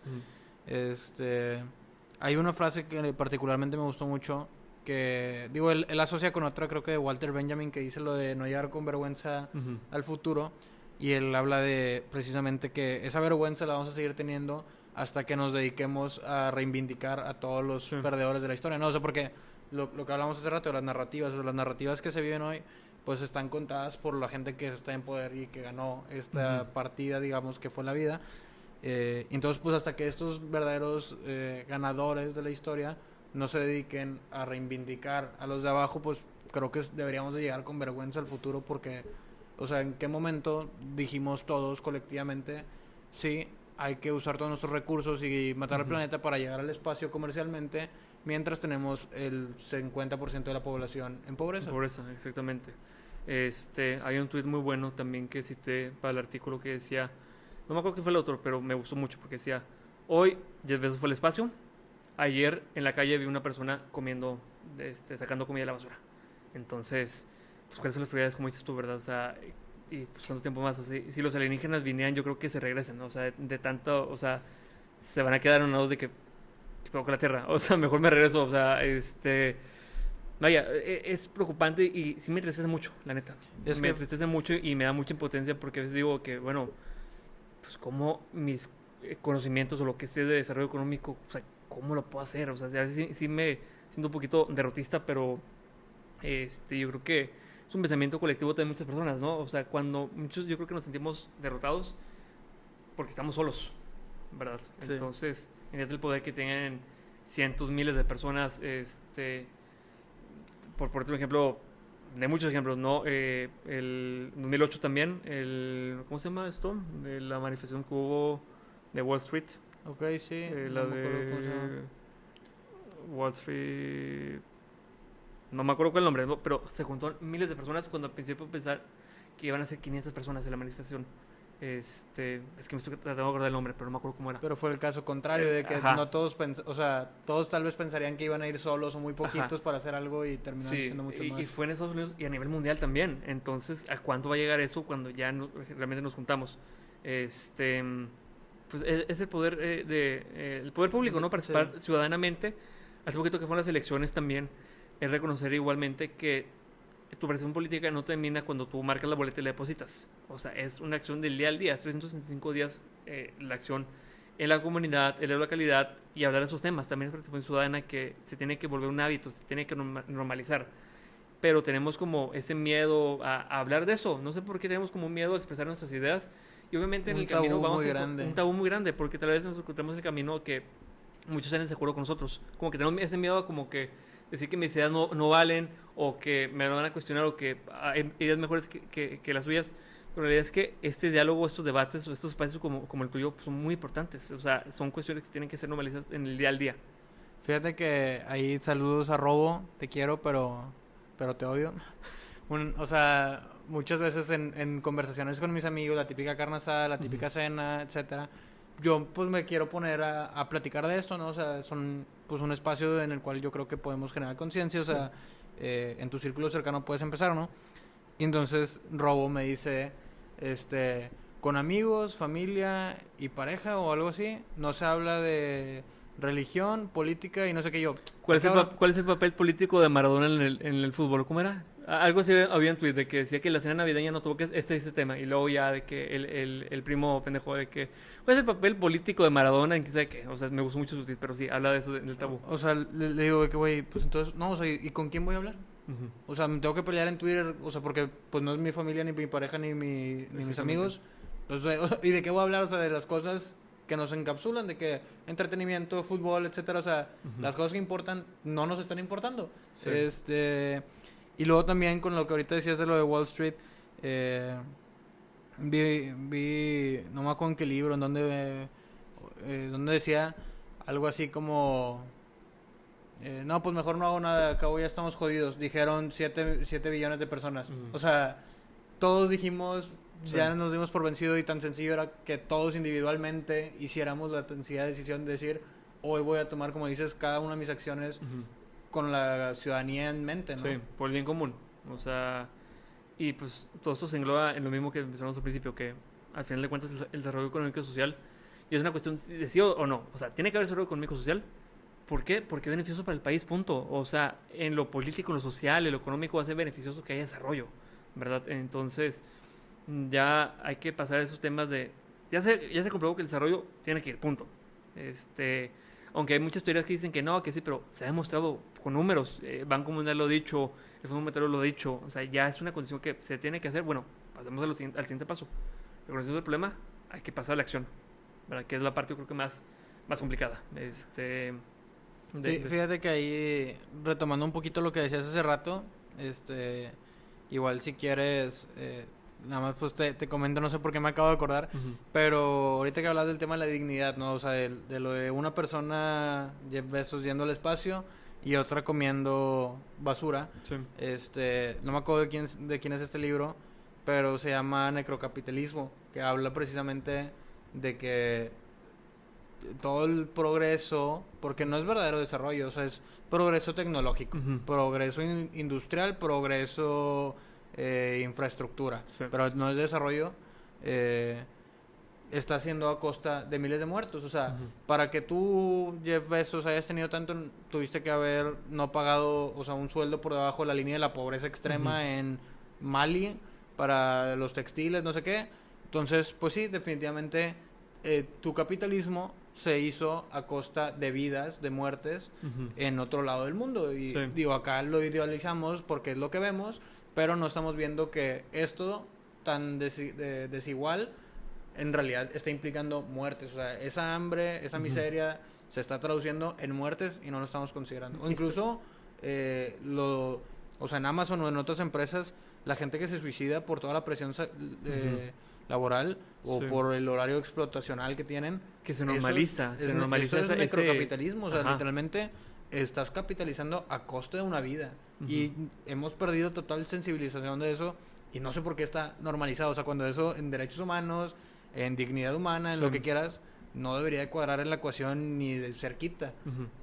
Y lo que va a ocurrir también es que ese tipo de cosas de vida digna, trabajo digno, salario digno, está todo en papel, en la Constitución o en la Carta de Derechos Humanos universal, pero en la práctica pues no se ve eso, ¿sabes? Y sí, como tú dices, los emprendedores sociales son las personas que más respeto, la verdad, y las que más se ve hablar en la escuela de negocios. O sea, realmente como ejemplos de cómo lo empresarial se puede juntar con lo social, ¿verdad? Ya dejar de lado ejemplos como Walt Disney, que, bueno, claro que hay ciertas cosas que digo yo, bueno, Walt Disney y la creatividad, ¿verdad? Pero otros ejemplos, digamos, Zuckerberg, Bezos, también en lo tecnológico se benefician a algunos, ¿verdad? Y luego al final, ese desarrollo tecnológico, pues también va a acabar en desplazar a muchas personas al desempleo y que nunca van a recuperar un trabajo porque no están capacitados para tener otro trabajo. Entonces, es la parte negativa de eso, pero siempre existe mucho de la tecnología, el avance, pero Que lo incluso, que va a generar. como lo dices, o sea, eventualmente, si sigue el progreso tecnológico a costa del progreso humano, o sea, Bueno. de desarrollo, va a llegar un punto en el que todos seamos discapacitados laborales. O sea, yo ya no soy útil para el capitalismo por el simple hecho de que una máquina puede hacer esto de manera más eficiente Ujú. y que en realidad en el momento en que llegue eso para la gran mayoría, digo, ahorita ya es mayoría de la población a la que le Sí. pasa eso, pero no somos conscientes. Pero en el momento que ahora sí todos nos veamos rezagados o que ya eso se ve traducido en una afectación, digamos, para el capitalista, que digo, también es difícil por el hecho de que va a eficientizar más. O sea, yo creo que sería por el hecho de que ya no va a tener clientes que le puedan pagar porque nadie va a tener dinero. Nos vamos a dar cuenta de que cuán ruines hemos sido toda la vida con la gente con discapacidad. O sea, pues por ejemplo, la gente con discapacidad muy difícilmente se les brindan oportunidades para que puedan dignificar su vida por su propia cuenta. O sea, la mayoría de la gente que nace con discapacidad termina siendo dependiente, o sea, toda su vida es dependiente económico de sus papás, o si no de un hermano, o sea, etcétera, pero siempre va a ser dependiente económico. Sí. Entonces, básicamente, bajo la estructura de hoy en día, el sistema capitalista nos ha llevado a pensar que una persona solamente se dignifica a través del trabajo. Entonces, ok, si esa va a ser la manera, pues primero que nada hay que dignificar el trabajo y segundo, que haya posibilidad de todos para trabajar, porque si no, pues vamos a seguir, como dices, llegando al espacio, mientras que una persona discapacitada no puede estar sola porque va a ser pobre y va a morir de hambre. Y para los capitalistas de corazón es un socialismo. O sea, para nada, o comunismo, dicen de que es que eso es comunista. Es dignidad humana. O sea, el hecho de, por ejemplo, darles más participación sindical. Tal vez aquí en México está un poco el tema muy complejo lo sindical, pero... Porque también tenemos un estigma. El estigma histórico. Pero hace poquito, de las historias muy buenas que hay aquí en México, la planta de General Motors de Silao, se abandonó el sindicato que tenía de la CTM y formó un nuevo sindicato. Un sindicato donde hubiera representatividad, mejor representatividad que la que tiene el sindicato. Entonces, el dar más poder a los sindicatos, los buenos, los sindicatos que realmente tengan el beneficio para los empleados, para los trabajadores, salarios justos, prestaciones, seguro médico, y todas las demás condiciones, incluso también las semanas de vacaciones. O sea, los días de vacaciones son mínimos aquí en México. Hace rato me salió una estadística del economista que en Brasil dan 30 días de vacaciones pagadas, aquí en México quedan 6. El permiso de paternidad también, hablan, aparte del permiso de maternidad que es bajísimo, pues no hay permiso de paternidad, entonces los papás no pueden disfrutar del nacimiento de su hijo. Entonces, dar estas condiciones no es comunismo, no es socialismo, no es radicalismo de izquierda, nos estamos yendo a extremos, es dignidad humana. Y no, o sea, ¿en qué mundo eso entonces es radicalismo de izquierda? Sí soy de izquierda, pero, y son políticas de izquierda, pero no es comunismo, va a haber, ya van los comunistas. Es que ahorita ahí van dos puntos. Uno es que primeramente ya se confundió que capitalismo es, o sea, ya se normalizó que implica no tener dignidad humana y estamos ok con eso. Vamos, all the way, motherfuckers, de que a costa de pobres y de muerte, excelente. Este es un excelente sistema. Y que sí, o sea, cualquier política inclusiva que respeta derechos humanos y demás, no, o sea, son los comunistas, socialistas, etcétera, etcétera, Cuba, no sé qué, y que también todo mal informado, X, pero la cosa es que no llegan al verdadero punto, o sea, no, Dios, es hablar desde la desinformación total. Pero luego, otra cosa que iba a hablar de lo que ahorita decías de las universidades deberían de empujar a enseñarnos otras cosas, como decías, más allá enséñame Walt Disney, Jeff Bezos, etcétera. Oye, yo nunca, o sea, y aún estando en cosas sociales, nadie me platicó de todas las cooperativas que hay, cómo funciona una cooperativa, que es un buen sindicato. Las empresas B también, que hay muchas a nivel de Latinoamérica, que es un ejemplo, y aquí también hay unas en Nuevo León. O sea, también hablar de eso. Y como ahorita también habla, o sea, ¿por qué nos quedamos con eso? O sea, ¿por qué no vemos que sí hay la manera, nos le damos visibilidad precisamente a que hay sí una manera de hacer las cosas bien? Y con lo que decíamos hace rato de dignificar el trabajo, o sea, en el caso de México, tenemos 6 días de vacaciones y muchas empresas te lo dan hasta que lleves un año de antigüedad, si no, no. En Dinamarca, que tuve la oportunidad de ir a estudiar, por ley son 6 semanas de vacaciones. O sea, igual, pues 30 días, paternidad son creo que 6 meses, además de que ahí sí tienes siempre guardería incluida para toda la vida, la educación es gratis, estudiar maestría te pagan, doctorado te pagan, etcétera. Entonces, están todos los incentivos correctos, ¿no? Y muchas empresas también de ahí tienen, si bien puede que algunas no sean cooperativas, sí tienen esta política de el CEO no va a ganar más de 10 veces lo que gana mi último puesto, ¿no? Que aquí dices, güey, un analista súper bien, o sea, súper yéndote bien de que 20,000 pesos, no sé, en México, y un gerente director va a ganar 10 veces y el CEO va a ganar 100 veces más. Y dices, güey, en verdad genera 100 veces mayor valor agregado a la empresa este vato Sí. que este. Este es un podcast pagado por el gobierno de Dinamarca. No, pero y también mejora la productividad. A fin de cuentas siempre dices de que, o sea, han habido ejemplos a nivel mundial de que con 4 días son más productivas las personas. Sí. También normalizamos mucho que, bueno, yo todavía no trabajo, pero que los fines de semana trabajes o que extra horas trabajes o que te manden mensaje cualquier hora trabajes, o que, no sé, que esté disponible 24/7 para la empresa, ¿verdad? Porque lo he escuchado de ejemplos de amistades o de conocidos. Pero al ya entender a los empleados también, pues, su realidad, pues también ver cómo mejora la productividad. Y sí se mejora. O sea, hay No, ejemplos creados a nivel mundial de que cómo esas condiciones, como dices tú, de que las semanas de vacaciones sí me quedé sorprendido con las 6 semanas o los 6 meses de paternidad y mejora la productividad. Fíjate Hace que- mejor también, mejor trabajador, pero también pues mejor vida digna, porque también vida digna bajo ciertas mediciones más cualitativas es el disfrute de tu tiempo libre, del goce con tu familia, de la salud, o sea, vives más también, vives más y más feliz, que es una vida muy difícil medir la felicidad, pero es más feliz. No, definitivo. Y precisamente, pues, primero que nada con lo que hablabas tú del tiempo, de la productividad. Ujú. O sea, México, de los países de la OCDE, es el que más horas trabaja al año, Sí. por mucho, y es el que tiene mayores índices de pobreza, menos productividad, o sea, muchas más horas, pero mucho menos productividad.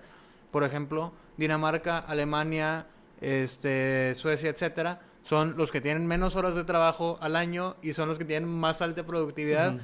Entonces dices, puta, güey, pues estás viendo y no ves. Y que incluso sí, o sea, yo lo veía muy reflejado en Dinamarca, o sea, ellos siempre presumen el tema del Happiness Index y demás, o el PIB de felicidad, por el hecho de que su población vive altamente feliz. ¿Por qué? Porque, por ejemplo, ahí tuve la oportunidad de jugar en un equipo de cuarta división de fútbol. ¿Ah, sí? Entonces iba a entrenar todos los días entre semana y llegaba y el capitán del equipo, que creo que era de los pocos con los cuales pude entablar un poquito mejor relación, Ujú.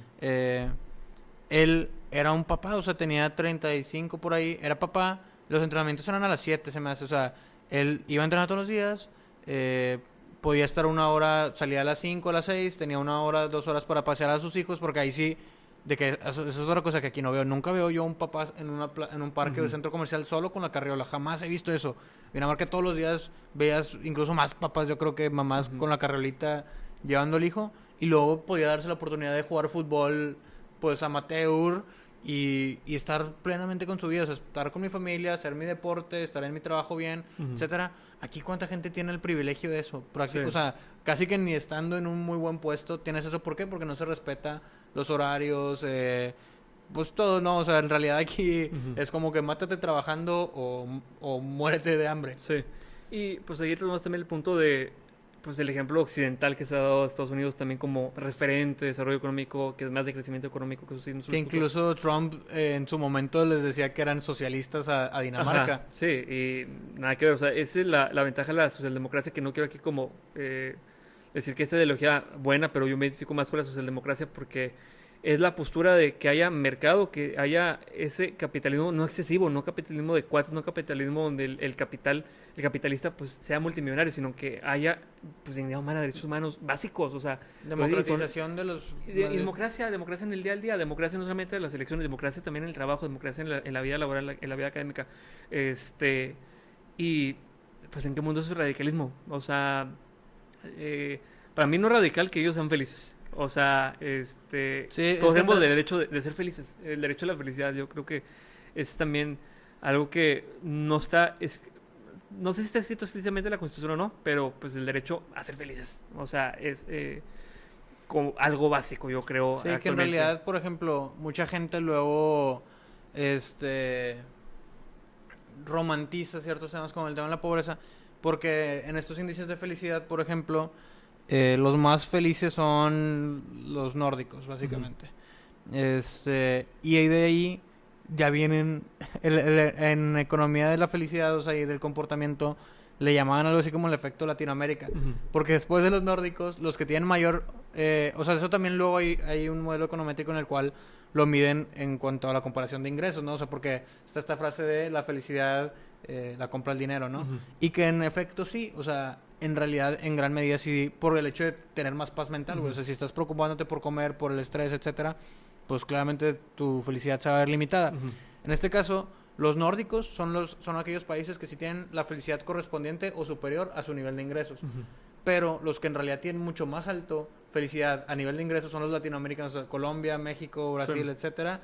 Tienen un nivel altísimo de felicidad y es porque precisamente porque no, o sea, al haber tanta pobreza, no eres consciente de lo que implica una buena vida, ¿no? Y Ujú. somos, o sea, a mí, digo, a ti que probablemente también estando en comunidad, te topas que si les preguntas de qué tan felices son, o sea, encuestas de satisfacción y demás, te dicen que son muy felices, que están muy agradecidos porque tienen a Diosito y a su familia. Ujú. Entonces, pues para ellos están completos en la vida porque eso es lo que se les enseñó y lo que han visto en su óptica. Ujú. Entonces la gente dice, no, pues a dejar los pobres porque están bien felices, ¿no? Definitivamente, pues cada quien puede tener su felicidad, pero no hay que ampararnos con eso para decir, no, pues mejor ni lo ayudo porque el vato ya está ahí Exactamente. con madre. Ujú. Que es lo que pasa, por ejemplo, en otros países como Europa, Alemania, Francia, España, son menos felices de lo que deberían a su nivel de ingresos. O sea, el efecto Latinoamérica ahí es donde se termina Sí. de ver. Me acuerdo que México iba a estar en segundo lugar a nivel mundial en felicidad, después de Costa Rica. Y yo pensaba, o sea, ¿por qué? O sea, que, pues sí, como dices tú, o sea, el reconocer tu realidad y romantizar la pobreza como, o sea, me da mucho coraje, y perdón aquí quien se ofenda, pero, quienes se van de misiones, que Sí. toman esa foto o bueno, ejemplo de misiones, gente que va a conocer, a turistear en pueblos mágicos, por decir un ejemplo, ¿no? Y que toman foto con un niño indígena que dicen, ay, qué bonito, que tal, que platiqué con No es los niños. mascota. Ajá, o sea, no es así, o sea, es también, puta, o sea, es nuevamente reconocer el problema, reconocer Güey, que hay un problema, empieza de ahí reconocer el problema, o sea, y no romantizar esto, que es Ahí lo que te me da va tanto coraje. una anécdota que a mí me dio mucha risa, pero a la vez tristeza. Ajá. O sea, fue que, pues en algún momento yo me fui con drivers al tema de Misión Maya, ¿no? O sea, Ujú. que fuimos y aunque íbamos pues desligados, o sea, el proyecto era ahí ir con una comunidad maya a construir un parque de ecoturismo. Y pues obviamente estabas ahí en la obra, digamos, trabajando, picando piedra, cortando árboles y Ujú. todo lo que se estaba construyendo durante el día. Ya en la tarde teníamos libre para estar pues por la villa, por el pueblo. Y hicimos muy buena amistad con los niños, como todos, pues obviamente en tu momento te tomabas tus fotos y demás. Ujú. Pero pues en realidad, no sé, o sea, en mi caso al menos pues la prioridad no era la foto, ¿sabes? O sea, simplemente llevarme bien con estos niños. Porque pues están ahí, te ven, etcétera. Ujú. Y digo, pues también ya se acostumbraron a este trato, ¿no? Pero hace un año, güey, yo creo que ya era pandemia, me salió es de Whitexicans, la cuenta de Twitter, una foto Muy buena. de que Ana Sofi no es mascota y salen puras chavas blancas de este estereotipo clase Ajá. alta, Fifi. ajá, fifi, ya ni quiero decir de qué universidades, pero pues ya todos sabremos. Y güey, literalmente era un niño que yo conocía, o sea, y salió en la es de Whitexicans. Y yo de que no, Ángel, de que F, de que no. Me dio un chorro de tristeza de que chale, yo conozco a este niño y salió en este Whitexicans. Ya cuando, sí, que la cuenta deja de ser chistosa, Sí, o sea, ya güey. es como que, Sí, o sea, porque dije, o sea, yo he ido a esa comunidad en medio de pues toda la zona maya, digamos, Ajá. ahí en Quintana Roo, Yucatán, ahí en Linderos, es una selva, güey. Y pues sí, o sea, nosotros, digo, íbamos desligados del tema misionero religioso, Ujú. era más servicial. Pero pues sí, vi la foto y fue de que chale, de que no, pobrecito. hombre, no. Chingado. Pero, Pero sí, no sé, o sea, es que también, ahí también voy a estar un poco en contra de esto, porque ya he visto que hay ciertas agencias de viajes que se van a lugares así, ¿no? O sea, que pues precisamente en su momento, yo creo que está ahí, pues no lo conocía toda esta óptica, porque ya que te pones a pensarlo más a profundidad, muchos de estos proyectos no terminan de ser trascendentales, no es un tema más comercial, Ujú. de que una experiencia para la gente blanca Sí. que tenemos poder adquisitivo, de que vete a este viaje y siéntete bien con tu conciencia de que estás ayudando, ¿sabes? Ujú. Ok, puede que haya algún modelo que sí, pero al menos con los que he leído, estudiado, he investigado, no he encontrado uno que diga precisamente, uy, puta, este modelo sí se ve sostenible, sí se ve inclusivo, sí se ve bien para la comunidad, ¿no? O sea, no como un atractivo turístico de que ve a ayudarle a niños de tez morena, ¿sabes? Sí. Y tómate fotos. O sea, entonces, en mi personal opinión, como que me ha dado un problema esto de que, güey, ahora estamos comercializando el sentirte bien con tu conciencia a Exactamente. costa de, Sí, sí. ahora desdignificarlos de otra manera, güey, el tomarse fotos como si fueran un atractivo turístico. Sí, está cabrón, o sea, vas en la dirección contraria. Y, pues, y igualmente, o sea, no. También yo desconozco mucho de esas, tipo. Bueno, no desconozco, sino yo creo que sé a cuál te refieres y todo. Pero, que los problemas siguen ahí como quiera. O sea, te vas y los problemas de raíz van a seguir ahí. Entonces, Es que al final de cuentas es muy difícil, o sea, entiendo que tal vez, o sea, tengan una buena intención, ¿no? De entrada, pero tal vez, bajo mi sencilla opinión, es que, pues, como dices, no atiende las causas de raíz, no es una solución estructural, por lo tanto, traduce en que el verdadero objetivo, o sea, esto no es un proyecto para las comunidades, el proyecto es para tu clientela de limpiar, digamos, en ese sentido la conciencia Sí. de decir, en vez de viajar a tal lugar bien caro y pues nada más tomarme fotos en lugares caros, fui a un viaje bien caro, pero a un lugar con gente marginada y me tomé fotos con ellos, entonces ya me siento de que muy bien yo porque no estoy en este lado, ¿sabes? exactamente. Pero en sí, el proyecto, ¿en qué se traduce? Exactamente. Sí, y al final, pues la empresa va a ser la beneficiada últimamente de esto, ¿no? Entonces eso es lo que me entristece, no sé, pues bueno, o sea, digo, entiendo que ahorita yo no estoy dando ninguna solución, ¿no? Porque también no la visibilizo. Y sé que también en algunas cosas se necesita cosas asistencialistas, ¿no? O sea, pero pues lo ideal es que pudiéramos encontrar eventualmente una solución más óptima. Si quieres, Paco, no sé, si quieres seguir como antes de tiempo o le damos ya el cierre del episodio. Pues como tú gustes, o sea, yo aquí me puedo quedar hasta las 12, obviamente eso, tipo, bueno, fuera, pero para la raza que no sé, estamos hasta el sur de Monterrey más o menos, vivo Sí. hasta el norte en San Nicolás, entonces ya se imaginarán cómo es el tráfico aquí en Monterrey a estas horas.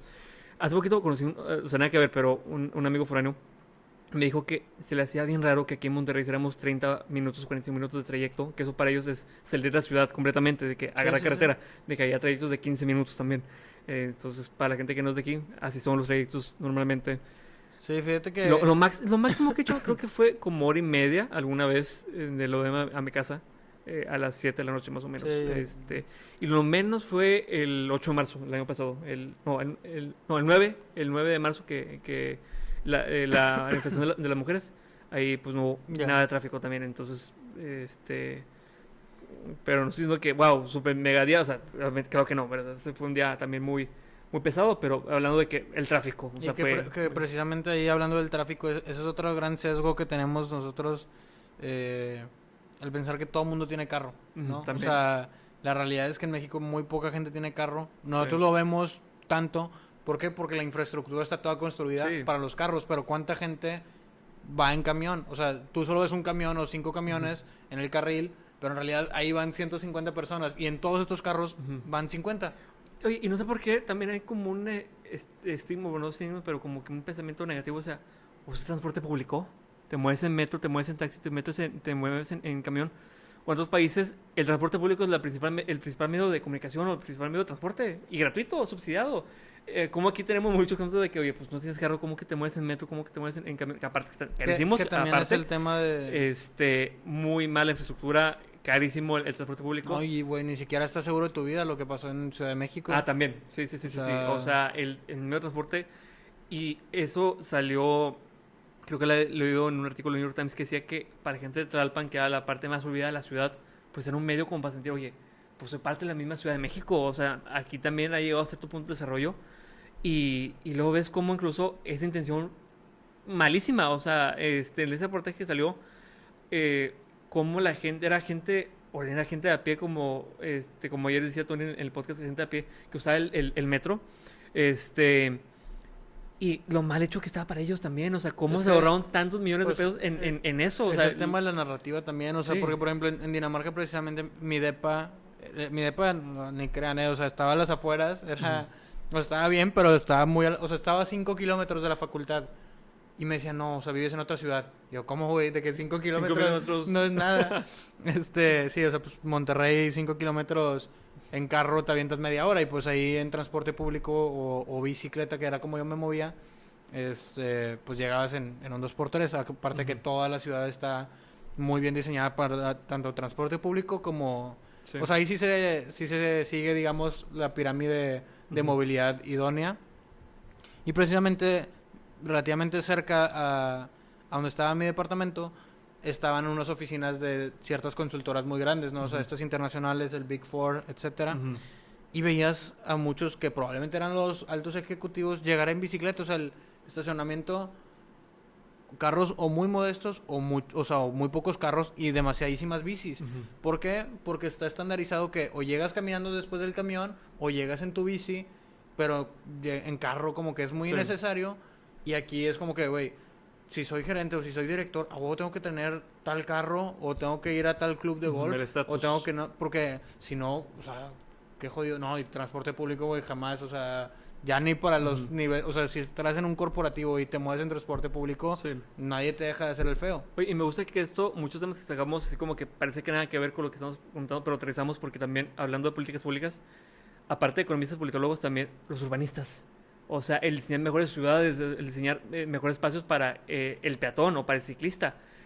Por mi casa, ahí en Avenida Nogalar, pusieron como una bicilínea. Ajá, sí la he visto, Bien jodida. Sí, o sea, no soy ciclista porque no sé andar en bici, pero pobre gente que sí usa esa incluso es improvisada.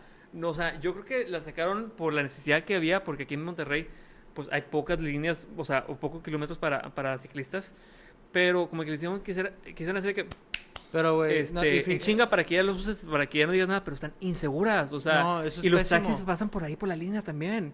Y hay como tipo varillas o no sé, o postes para que no te cruces, pero la gente le da madre. Se pasa. No, y güey, fíjate que ahí con lo que hablamos al inicio de que los economistas queremos hacer todo, ¿no? O sea, ahora vi esta semana que Alfonso Reyes en San Pedro lo querían remodelar y hacer carriles de bicis.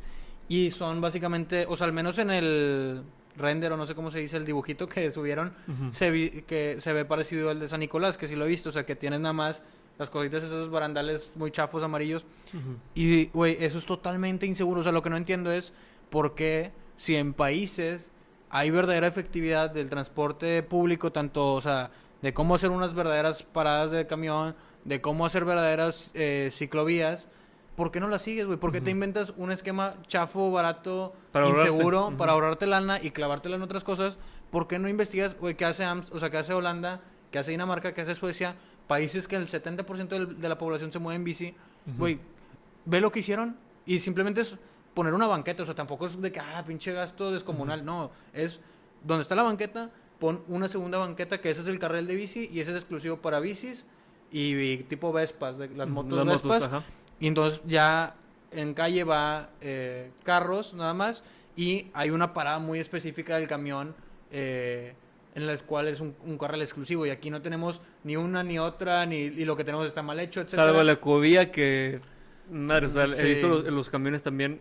Claro, no soy ingeniero ni nada, perdón para los ingenieros, pero mal hecho también. En el sentido también que cuánto se van a gastar los camiones, y los veo cuando paso por esa avenida, de que la parte de atrás de, no sé, pues el motor o no sé qué sea, es que no sé cómo se llama. Me recuerda ahí no sé si es cajuela o no, le voy a decir la cajuela del camión, abierta, echando humo, y ese poquito que nos va por ahí también la noche, que también es una relativamente marginada, curioso la ciudad también, el mantenimiento que se le da a esa línea, que la estación, las puertas de vidrio no funcionaban, entonces estaba de que abierta completamente, entonces llega el camión, o imagínate este caso que estás esperando el camión, tipo te lleva el camión, te atropella, aunque estés en la parada, porque pues no hay ventanas o no hay puertas para la seguridad, pues. Tengo que citar aquí, perdón, al chavo en Telediario que cuando se abrió la ecovía lo entrevistan y que dice... El del café.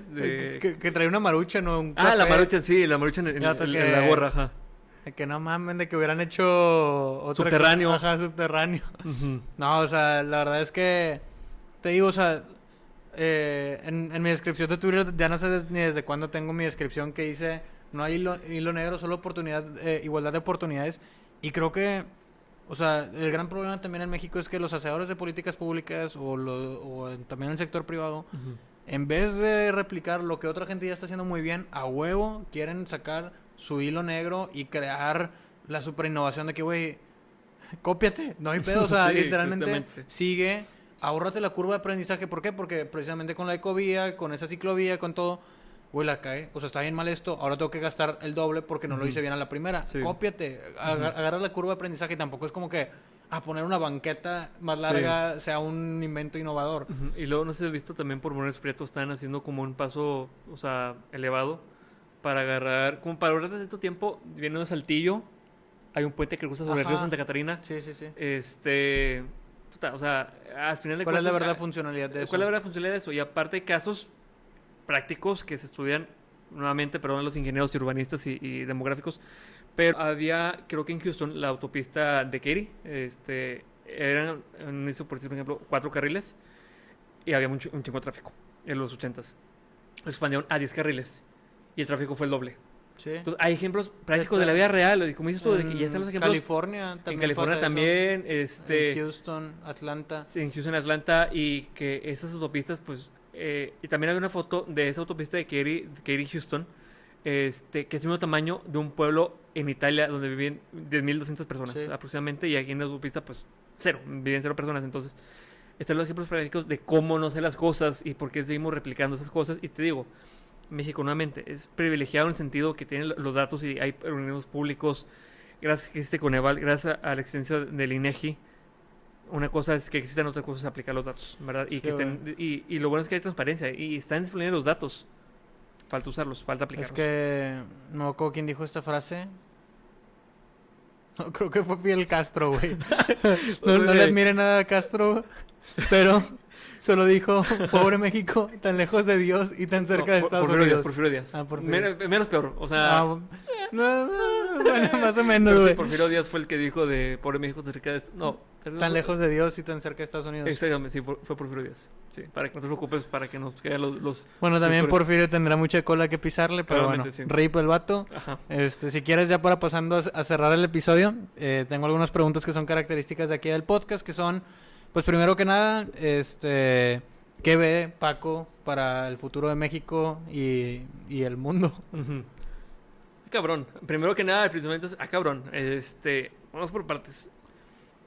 Hay que reconocer que no hay una sola solución a todo, ¿verdad? Hay que reconocer que, como te decía al principio, hay muchas realidades y hay que hacer una solución para cada una y va a llevar tiempo. O sea, no podemos solucionar, por más que queramos solucionar el problema de la noche a la mañana, es un proceso muy largo y hay que reconocer eso, que va a tardar mucho esto. Hay muchos que tal vez somos muy idealistas o muy positivistas. Yo me considero un poco idealista en el sentido de que sé que se va a solucionar estos problemas. No a la brevedad, no a su totalidad, pero poco a poco. ¿Cómo? Si participamos en la ciudadanía, si somos activos en la ciudadanía, no solamente votando, sino también en estos espacios, entendiendo los datos, entendiendo que... Ejerciendo, exigiendo. Ejerciendo, incluso. exigiendo también, o sea, esa es parte también de la democracia, o sea, el exigir. Se nos ha dicho de que, ¿por qué cuestionas a la autoridad? Pues a veces hay que cuestionar la autoridad. No por el hecho de que tú votaste por esta persona, ya es como que... No se le trata voy a de ser cuestionar. anarquista, pero tampoco ser sumiso. Exactamente, o sea, cuando están mal las cosas hay que reconocerlo y hay que hacer algo sobre ello, si no, pues ¿qué lo va a hacer? Yo creo que en lo individual, yo creo que muchas personas que dicen también, igual que tú, igual que yo, pues ¿cómo le voy a hacer solo? Pero la realidad es que allá afuera hay millones de personas que también tienen esta misma necesidad de actuar, entonces... Ahí shout out a la canción de Cancerbero de Únetenos. Sí, hay que unirnos, o sea, a fin de cuentas, bueno, porque acabó la dictadura chilena por la unión también de las personas, ¿no? Y también salieron a votar y todo, pero también por la unión esta del cansancio, del hartazgo que hubo. ¿Por qué nació la Revolución Mexicana? Pues el hartazgo social, económico y político, o sea, vaya, de la sociedad en esos temas. Se puede, no estamos hablando de vamos a tomar las armas y vamos a hacer esto porque es radicalismo y luego aquí los suscriptores se te van a alejar, pero es el hecho de las acciones y las palabras, cómo hacer esto con la comunidad, el conjunto de las personas, y retomando esto por el bien común, porque vale la pena que haya desarrollo económico, vale la pena que haya desarrollo social, va a tardar, pero se puede. Y pues para los amigos economistas tal vez aquí que escuchen, no somos perfectos, no somos los que vamos a hacer las únicas soluciones a todo, hay que combinarlo con las demás personas. O sea, imagínate, digo, las soluciones que pueden haber con urbanistas, con sociólogos, con politólogos, con abogados, con internacionalistas, con feministas también, con ambientalistas, con varios sectores de la población. Escuchar a las minorías. Escuchar a las minorías también, escuchar a estas personas, a estas perspectivas, puta, o sea, ¿cómo seríamos, cómo estaría México, sabes? Y también hay que reconocer, hay un problema. O sea, si no reconocemos, no vamos a avanzar. O sea, pues, ¿cuántas más fotos de casas en Santa Fe, en Ciudad de México, con otras casas, o sea, viviendas marginadas, ocupamos? ¿Cuántas personas más en pobreza ocupamos? ¿Cuántos discursos más ocupamos para realmente reconocer que hay un problema? ¿Cuántos más papers, cuántos más estudios? O sea, ya están los datos, ya están los estudios. Vale, pues estamos a tiempo. Estamos a tiempo de hacer algo trascendental, al fin de cuentas. Y no por el hecho de que, yo hice algo, sino, o sea, porque los que se benefician pues van a tener una mejor vida, una vida digna. Esto no es muy político eso, pero pues es eso, o sea, la comunidad tiene el poder, o sea, y finalmente tax the rich también. Eso es también parte de esto, ¿no? Y es posible, o sea, yo creo que es muy, muy posible si nos juntamos. Si nos juntamos realmente para solucionar estos problemas, es posible. Luego, ¿qué viene para ti? ¿Qué proyectos traes? ¿Qué viene? Pues mira, yo ahorita, hace poquito tomé un curso, no he tenido tiempo, pero quiero tomar muchos cursos en línea, que aquí te recomiendo, les puedo dejar aquí después, tú puedes... Si quieres ahí junto a la siguiente pregunta, que es algún contenido que recomiendes. Ok, va. Bueno, si quieres, entonces ahorita lo comento, pero pues tomar algunos cursos también para capacitarme un poquito más en este tema de desarrollo económico, porque es el tema yo creo que ya como que yo definí como el que yo quisiera especializarme. Creo que es una responsabilidad que tenemos muchos economistas también, pero lo desarrollo económico un poco más para, pues sí, a tratar de ayudar a esta solución de problemas, ¿verdad? Ahí todavía sigo un grupo estudiantil de UDEM, ahí por si nos quieren seguir, estoy en la Asociación para la Conciencia Económica y Política, estoy en la Business School Fellowship, también que va a venir el congreso próximamente. Estoy también en el Club Rotaract del UDEM y en el UDEM Business Club. Estoy en 4 cosas a la vez en Drivers of Change también. En Drivers of Change también ahí sigo, entonces... no por el hecho de estar en todo y a la vez en nada, sino por el hecho de poder aportar un poquito de lo que yo sé o lo que yo puedo aportar a los demás, ¿verdad? Y que ejerzan su ciudadanía como Paco. Exactamente, o sea, es ciudadanía eso, o sea, participar en grupos estudiantiles, ciudadanía, el informarnos ciudadanía, por favor, las noticias falsas, por favor, en serio, analiza un poquito más el contenido de noticias falsas, mucho por la pandemia, se dio el año pasado, pero pues el compartir noticias con las demás personas, analizarlas, pero que realmente sean verídicas y analizarlo, ¿no? Pues nada, o sea, yo creo que todos podemos analizar esto. Creo que me dio un poquito la pregunta, pero es eso, que como yo quisiera seguir aportando estos debates o conversaciones con más personas para que pues, realmente haya un cambio trascendental, ¿verdad? Eso por lo pronto, y el año que entra, ojalá, espero hacer una pasantía en verano en el extranjero, en Washington, D.C., en Banco Mundial, ojalá, en Banco Mundial o en Banco Interamericano de Desarrollo. Esperemos que sí, mi Paco, sí, mucho éxito. ¿Verdad?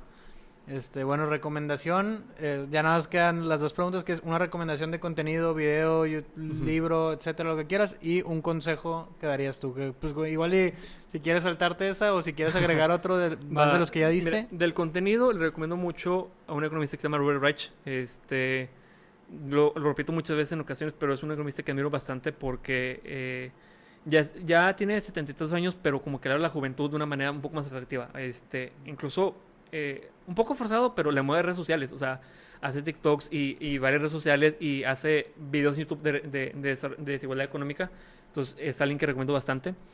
De cursos hay plataformas gratuitas, a veces hay plataformas que te cobran $20 por el certificado, a veces también puedes omitir el certificado porque es un papelito como quiera, lo impartes el conocimiento. Pero una plataforma que me gustó mucho se llama mexicox.gov, no está patrocinado por esta plataforma el podcast, pero es una plataforma de cursos gratuitos. Ahí tomé cursos del Colegio de México, del Coneval, de Hacienda. Ahí tomé el diplomado de políticas públicas de Coneval, creo que era, o de Hacienda, no me acuerdo cuál de las dos. Pero entonces son cursos que te pueden complementar mucho el conocimiento. Muy valioso. Pues libros, ahorita ando leyendo Repensar la pobreza de Duflo y Banerjee, y también el de ¿Por qué fracasan los países? De Acemoglu y Robinson. Entonces, el contenido pues hay, ¿verdad? O sea, es cuestión de buscarlo y nuevamente que sea contenido verídico, para evitar que la desinformación, cuánto no hubo desinformación en Estados Unidos en las elecciones o en la pandemia, evitemos esa pena también de querer, o sea, de fomentar esa desinformación en México, ¿no? Entonces, pues, ¿cuáles más plataformas?